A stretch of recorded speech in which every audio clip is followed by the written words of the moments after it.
This video is about gears. You can see that gears have a neat precision to them that makes them useful for all kinds of things.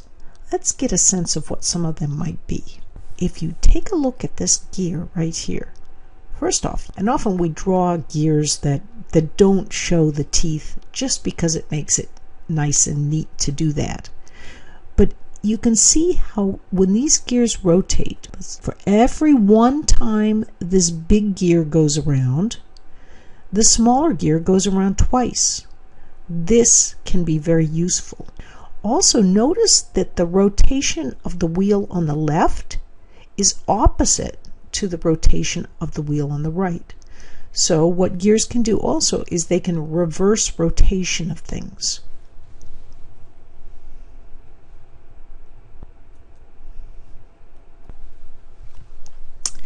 Now I want to show you an example of how to look at gears. You can see this is a typical bicycle setup. You've got maybe 60 teeth on a big gear on the pedal wheel and maybe 30 teeth on the back sprocket. Now you might ask yourself, what's the deal between, or the difference between, a sprocket and a gear? Well, a gear is designed to interface with another gear. A sprocket, on the other hand, has teeth that are designed to interface usually with something like a bicycle chain.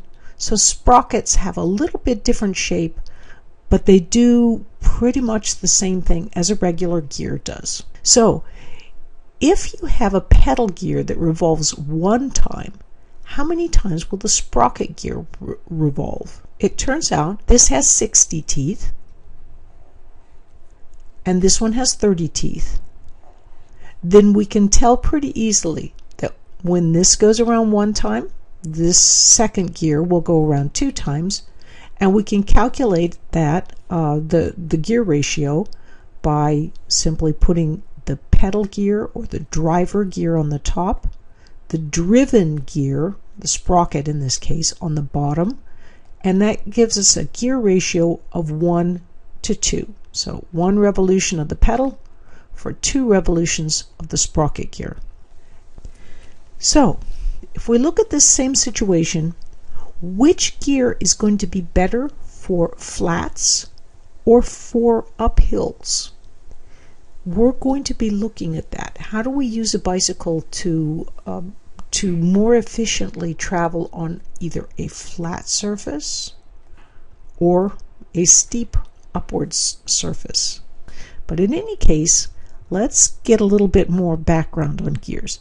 They're used for a lot of different purposes. So as I'd mentioned, they can reverse the direction of rotation. They can increase or decrease the speed of rotation. We saw that already.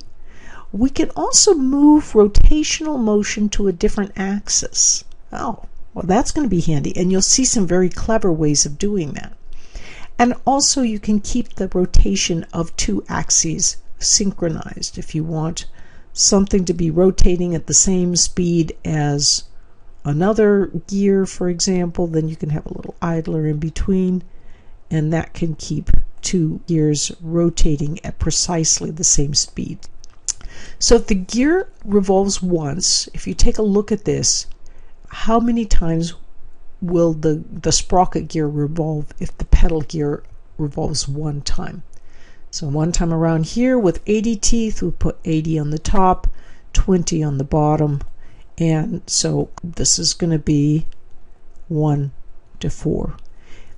This information right here is what you want to have on your cheat sheet, because that's how you do it. So you might even want to draw a little picture of this kind of thing. So this is a key idea. Now remember, gears are essentially spinning levers. How can that be? Well, look at this. We know, what does a lever do? A lever, if you think about it, let's take our old seesaw.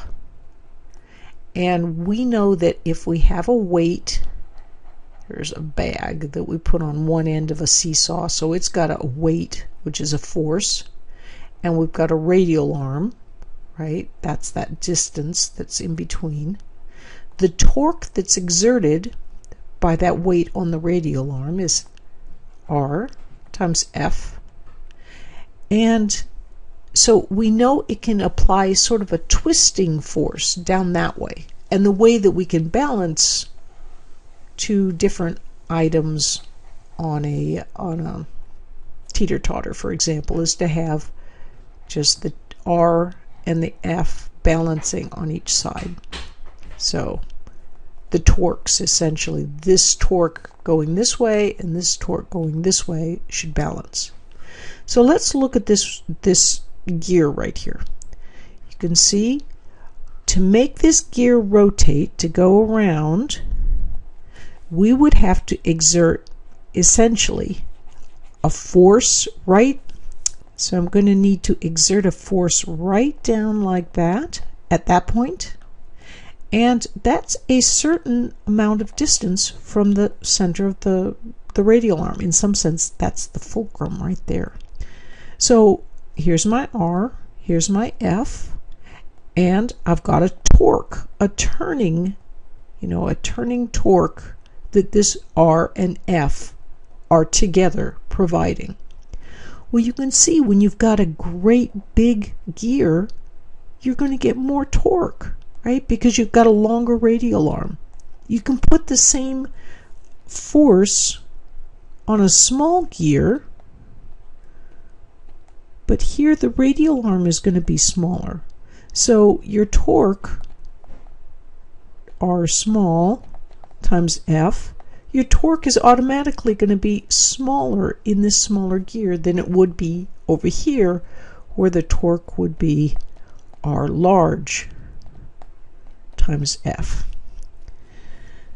So the lesson here is lower speed is higher torque, higher speed is lower torque. Here's an example of a gear train. Got our driver gear here.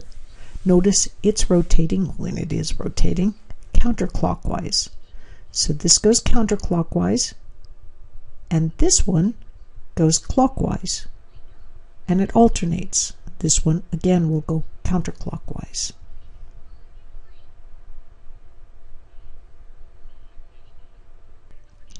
And another example. Here's a driver. Driver goes counterclockwise. This one will go clockwise and counterclockwise. Here's an example of a rack and pinion. This can make lifting something a lot easier. And here's a close-up of the rack and pinion.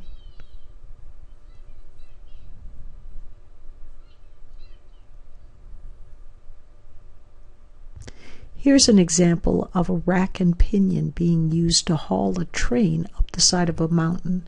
If you look, a normal railway has smooth tracks, but if the railway is too steep, then the train would just slip back down the mountain. So that's why a rack and pinion can actually make it effective. I've ridden in a number of rack and pinion railways in various places in Europe, and they're really cool and they clack away.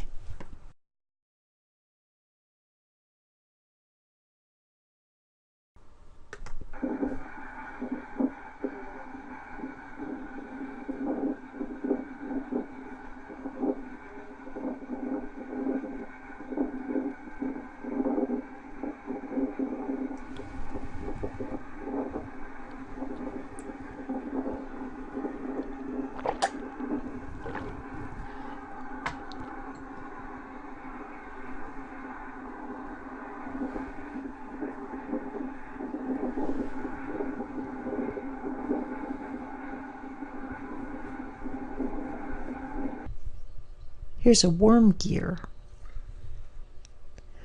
What a worm gear does is it changes the axis of rotation. If you had just two gears straight in a line, they'll act in the same plane. But with the worm gear, it can actually change direction. Let's show you. Here you can see how a motor is driving the worm, and that in turn is causing this to spin. The worm gear, which is the driver, has a direction of rotation around this line right here, right? So it's going around that, whereas the gear itself has a direction of rotation that's pointing straight towards you. In other words, the two axes of rotation are 90 degrees apart from one another. Here's a bevel gear. That changes the direction of rotation by 90 degrees as well. And there's a final example of a bevel gear. I think that one's really quite cool. Here you can see the sprockets. There's the sprockets right here. A lot like gears, but it's driving this chain instead of another gear. Next is an oldie but goodie, a really interesting video about the automotive differential gears.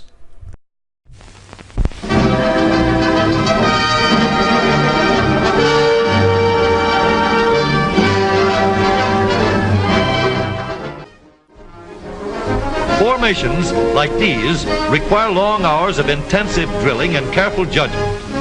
When the troop goes around the corner, the riders on the outside of the turn have to adjust their speed to keep even with the riders on the inside. The man on the outside has to ride a lot farther and a lot faster in order to keep up with the parade. The outside wheels must spin faster than the wheels on the inside because they have a greater distance to travel in the same length of time. When a wagon turns a corner, the wheels can travel at different speeds because each one can turn freely on the axles. And in the early automobiles, the rear wheels turned separately and only one wheel was connected to the engine.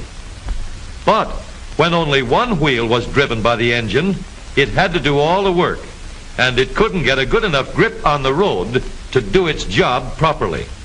So the one-wheel drive was soon out of date. But if two wheels are locked on an axle so that they are not free to turn separately, one or the other has to slide. So engineers had to find a way to connect both rear wheels to the engine without sliding and slipping on turns. The device which makes this possible is a part of the rear axle. It is called the differential because it can drive the rear wheels at different speeds. The differential looks complicated, but once we understand its principle, it is amazingly simple.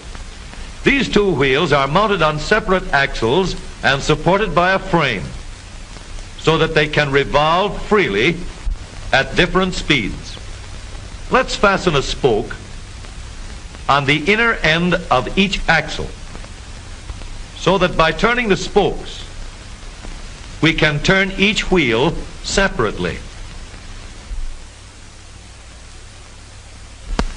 With a bar or crosspiece, we can turn both wheels in the same direction at the same rate of speed.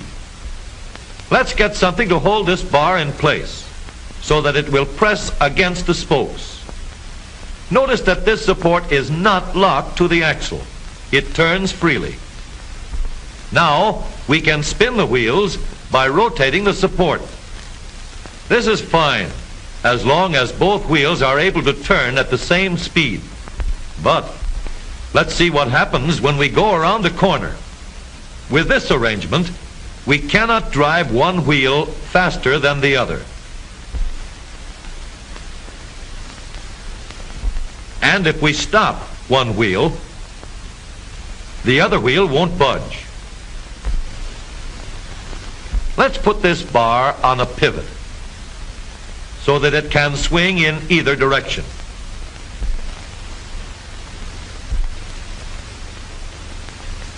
Now, the bar can still turn both wheels at the same speed. And because it pivots, it lets one wheel turn even when the other is stopped. But if turned too far, the bar will swing around until it won't drive the spokes that turn either wheel. we need another crossbar and more spokes to carry on the job. When we stop one wheel, the crossbars will continue to push the spokes of the free wheel around. As long as both wheels are free to turn, the bars do not swing on their pivot, and the wheels move at the same speed. Now we have the working principles of a differential. To adapt the model for use in an automobile, we will have to make a few changes. In order to reduce the jerky action caused by wide spaces between the spokes, we will put in more spokes. Further filling in the spaces between the spokes gives steadier, more continuous action, and changing the shape gives firm, constant contact. Now we can make the gears thicker and stronger, and we have differential gears. The edges are cut so that they will fit together more smoothly and silently, and another gear is added to share the work of driving the axles. The principle is the same.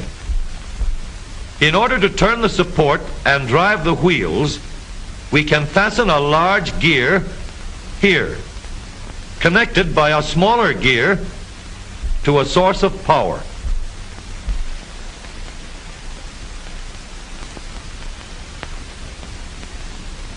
Notice that the power is connected to the differential at the center line. We can make our model more compact by moving the gears closer together. When we put our differential in an automobile, we have to leave room for the drive shaft, which carries the power from the engine. We may build the floor of the car above the drive shaft. But if we do, we won't have much room inside unless we make the top of the car high too. Of course, we could lower the floor and ceiling, but the drive shaft would be higher than the floor. This would have disadvantages. A shaft in the middle of the floor of an automobile would be inconvenient for passengers and would be awkward for carrying luggage. Today, engineers have found a way to make the car roomier and closer to the road without a clumsy shaft above the floor.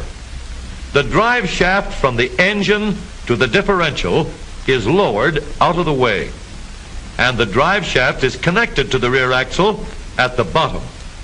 The new low center drive makes the rear axle quieter, stronger, and more durable because it gives better, smoother contact between the gears. The automobile of today with the low center drive is stronger and more rugged. Every part of the rear axle has been built to withstand strains far greater than it will ever meet on the straightaway or around the corner.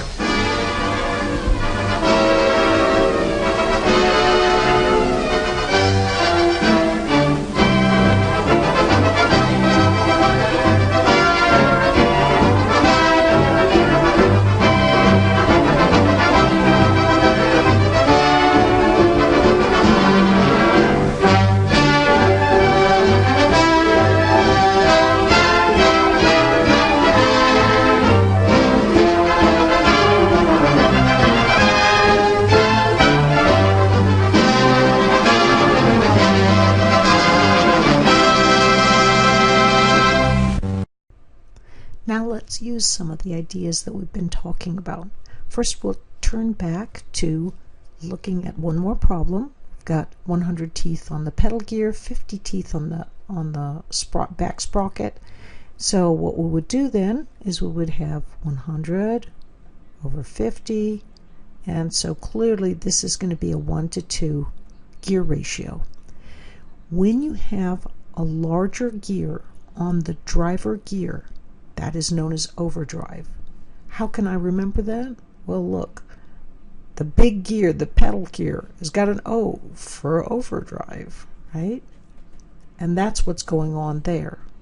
However, when you have a smaller gear as your driver gear, so that's where our pedal might be, and the larger gear is the driven wheel, then that is known as a reduction. your drive gear has been reduced in some sense. We can see these ideas applied to a Chevrolet Corvette C5 with a 6-speed manual transmission. Look, we've got gear ratios. For first gear, we've got 2.97 to 1. It's a reduction, obviously. First gear is what you're going to need for climbing up a hill or getting started. So clearly the reduction is in order. Overdrive is when you're going to have the larger in front, the larger gear in front, and the back is smaller. And so overdrive is going to be something like 5th gear or 6th gear. Remember, these relate to the gears within the car themselves, not the actual tires on the car. So we'll get to that. First, let's start by looking at bicycle gears. As I mentioned, if the driver gear is smaller than the driven gear, it's a reduction. Right? So here this would be the driver gear, and this is the driven gear, and so that would be a reduction. If the driver gear is larger than the driven, it's an overdrive. So that's where we have the driver gear here. It's larger, so we've got a big O there, smaller there. Overdrive, you want larger in the front, and that's better for flats. Reduction is better on hills.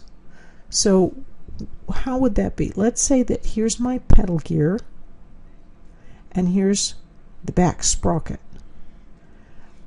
If I have the larger gear in the back, then look, I've got a bigger R, so the same force applied on the back gear that's larger will apply more torque. It will revolve fewer times. For every revolution, this one goes around, this one might go around half. So it'll revolve fewer times, but it'll have more torque affiliated with it. And we've already seen that. So do you shift up or down when you're going uphill? You can think of gears as the same thing as speeds. So a bike with 18 gears has 18 different speeds available, but you really don't want to use all of those gears.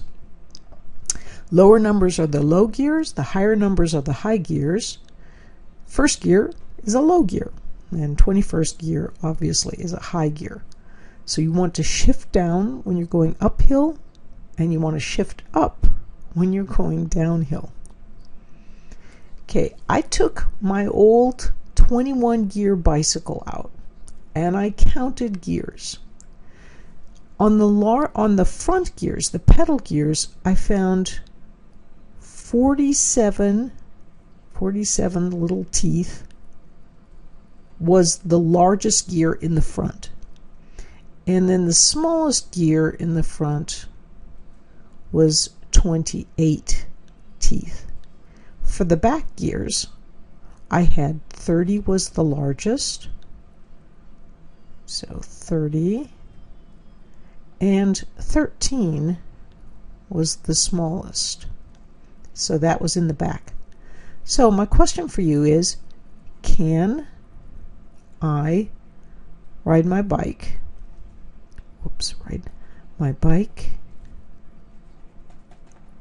in overdrive? So pause, reflect. Well, I've got a 47 here, and all of the rest of these are smaller. So it would be easy to do an overdrive. How about a reduction? Reduction, I have something smaller in front here. I can do 28 and I can do 30. So I can do a reduction, only one reduction. But that would be what I would use for going up a hill, that would apply the most torque possible. Out of these things, the big idea I want you to get is simply the idea that you want the larger gear in the back to get more torque. So you want to have something that's a reduction if you want to get more torque, as in going uphill. So how do I tell what numbers my gears are? If your bike has 3 speeds, it's easy to tell the gears apart because there's only one shifter and it's labeled 1, 2, or 3. But let's say you've got something like an 18-speed bike. Your left shifter would have a 1, 2, and 3, right? And your right shifter would have 6 different numbers. That means for each number on the left, you have 6 different speeds on the right. So you have left shifter is in position number 1. You can have 6 different positions on the right. Likewise for 2, likewise for 3. Shifting moves the chain onto a different ring. So the left shifter changes the ring next to the pedals. The smallest ring is a 1, the middle one is the 2, and the biggest is a 3. So when you downshift with your left shifter, you're actually moving to a smaller ring. That's the smaller ring next to the pedals. The right shifter changes the ring on the rear wheel. So this is the opposite of the front set. On the rear wheel, the biggest ring is 1 and the smallest is 6. So it's a little confusing, but it does make sense if you ride bicycles very much. You won't use every gear that's available to you, and you're not supposed to. So when you get an 18-speed bike versus something like a 15-speed bike, it isn't that you get a lot more gears to use, it gives you more range. You're going to have bigger gears and smaller gears. The smallest gears are smaller, the bigger gears are bigger. And so between those two, you're going to have more range, so you can pedal up hills a lot easier, right? Or you can go further on one spin if you're going downhill.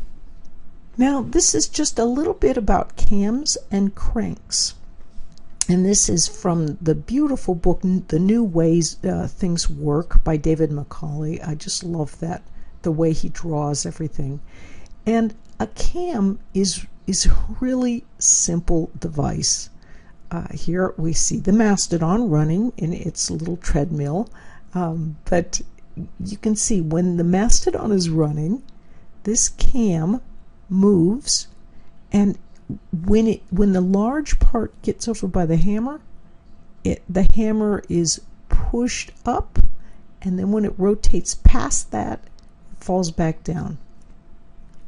Here's the cam in closer detail, and we'll see a moving cam here very soon. Here's a drive wheel, a crank, a rod going back and forth. Here's a wheel going around, crank, driving rod. What do rod drives do? They convert this crank actually converts back and forth motions into rotation. So when the rod moves back and forth, the crank wheel rotates. With a wheel drive, we can have the wheel going around, and what's happening is that wheel is the rotary motion is converted to back and forth motion on the rod. We'll see that's important for how engines operate. This picture shows the internal components of a typical 4-speed manual transmission. Now, take a look here. Here's where the engine is. The gearbox that we'll be talking about is right here. The differential that you just learned about is back at the back end. So, these 2 gears are always spinning at the speed of the engine. We can tell this car has 4 forward gears. Here they are: first, second, third, and fourth gear. The largest gear here is reverse gear, and we'll talk about that a little later. Now, keep in mind that these 2 gears here are always running right off the engine at the engine's speed. So if the engine is turning at 1,000 RPM, revolutions per minute, This is turning at 1,000, and so's this one. The main shaft is split into two parts, and this shows exactly where that split occurs. Now I'll explain how the power flows through the transmission, starting with first gear. So power flows down like this to first gear. And you can see that first gear is definitely a reduction, which means this small gear drives that big gear. Normally this gear rides freely, but when this selector fork is put in position so that it locks this gear to the main shaft, then the power will flow only into this first gear. So these other gears are just freewheeling, and the power, so eventually this power goes out through the output shaft. So this is known as the main shaft, but once it gets out of the transmission, even though it's the same main shaft, we call it the output shaft. So now I'm going to show you how second gear works. So I'm going to erase all of this. So now the power comes down, comes out the engine, down here, along to second gear, and then up, and you can see this driving gear is a little bit larger here. This one's a little bit smaller, so that makes a little bit less of a reduction. And so then the power goes on and all the way out the output shaft. So that's second gear. This is just freewheeling, and likewise the other gears. Okay, here's the flow of power for third gear. So we come from the engine again, come down through here, up, and again, now you can see there's a little bit larger on the driver, a little bit smaller on the driven, so it's a little bit less of a reduction, and so then the power flows out that way. So now it's going through third gear. The shift fork locks this third gear to the shaft. All the other gears just spin freely on the shaft. Now I'm going to show you fourth gear, which is no reduction, no overdrive. It's just a 1-to-1 ratio. Power comes in, and now it's allowed to just go straight through. And that's fourth gear. The shift fork moves forward and locks everything together, so it's one main shaft, and that's how the power is able to go straight through. So the power comes down the engine to the clutch shaft, down to the counter shaft, all the way down here. Now look, you want it to go into reverse gear, right? So what do you have to do? You want it to go in the opposite direction of all the other gears. The only way to do that is to stick your idler wheel in there, in between the two, make a connection through that, and that will allow the power to go down through reverse gear. This will turn the main shaft in the opposite direction of the other gears, which will result, of course, in the vehicle going backwards. Now notice, this is the gear that has the biggest reduction of all. We've got a lot of torque here and a very small driver right there. Here we have an example of an overhead camshaft actuating intake and exhaust valves. This overhead camshaft would be situated here, atop the cylinders. The explosion actually pushes the piston down in the cylinder, and that is what's causing the rotary motion of the crankshaft through these connecting rods. So when we saw the rotary motion, the power coming out of the engine, this is precisely origin.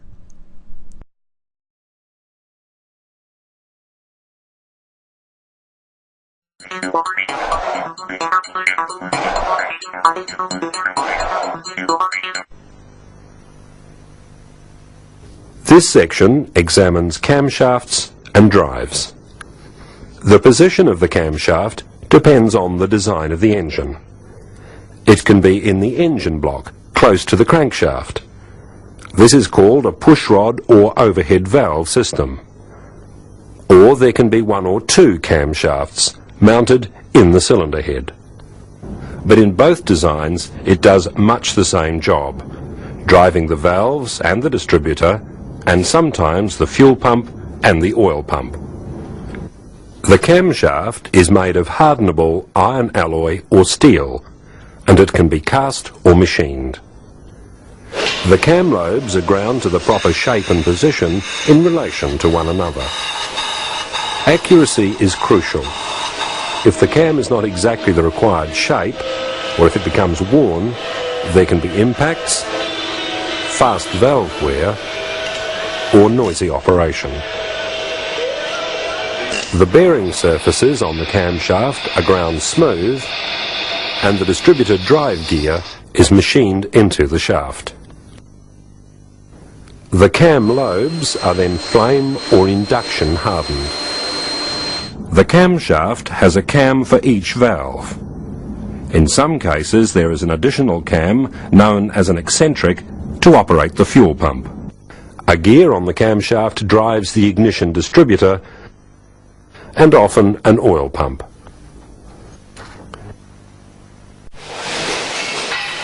In modern engines, the pushrod system is being replaced by the simpler overhead camshaft arrangement. The overhead camshaft is located in the cylinder head. There can be one or two camshafts. Let's look at a single overhead camshaft arrangement. Single overhead camshafts can use rocker arms. The cam can lift one end of the rocker arm, or it can press down on the rocker arm. On double overhead camshaft systems, the most common arrangement is to use a bucket tappet or lifter. It operates in a guide that protects the valve against side thrusts, which it would receive if the cam operated directly against the valve. The adjustment of valve clearance is usually done by changing accurately machined spacers. Spacers are available in a range of thicknesses, and they're exchanged to obtain the correct clearance. Some overhead cam engines use a hydraulic lash adjuster to reduce lash in the valve train. They have zero clearance at the valve stem, so there's no need for tappet adjustment. It can be put in the valve end of the rocker arm. Like the hydraulic valve lifter, it has a body with plunger held against the valve stem by a spring. Oil supplied to the adjuster keeps the plunger in contact with the valve and eliminates lash. Lash adjusters can be put in the cylinder head at the end of the rocker arm. The lash adjusters are stationary and have a pivot for the end of the rocker arm. The plunger in the adjuster holds the rocker up against the cam. In the lash adjuster inside the bucket tappet, the plunger's hydraulic action holds the bucket body against the cam on the camshaft, and also against the tip of the valve stem, so that there is zero clearance.